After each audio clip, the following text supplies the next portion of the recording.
Pasensya lang, bato-bato sa langit, ang tamaan wag magalit dahil ito lang yung mga taong nagsasalita, hindi naman ang galing sa akin. Wala naman akong inaakusa, wala naman akong inaaway, magkakaibigan tayong lahat. Wala akong magawa sa lumalabas sa hearing.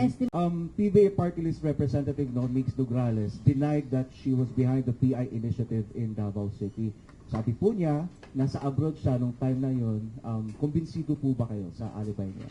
Well, I think the evidence will have to stand on its own. Sangkatutak ang aming affidavit at napakaraming testigo.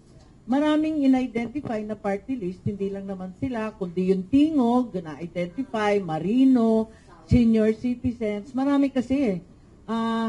Pasensya lang, bato-bato sa langit, ang tamaan wag magalit, dahil ito lang yung mga taong nagsasalita, hindi naman ang galing sa akin. Wala naman akong inaakusa, wala naman akong inaaway, magkakaibigan tayong lahat.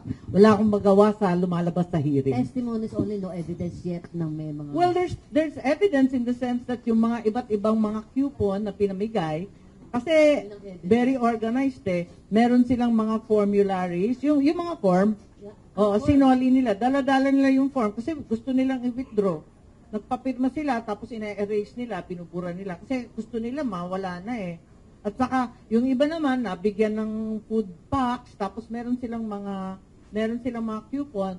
Doon sa Davao, iba, kada distrito.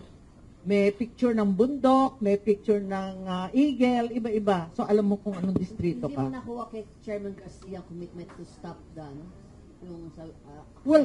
Well, he already stopped, as ordered by the President, he has stopped the acceptance of submitted signatures. But the question remains, there are millions of signatures already with the COMELEC, already accepted. Ano commitment niya doon? So, that's the question. Aanhin yun? Ibabasura ba yun? Sabi niya, hindi, andun lang.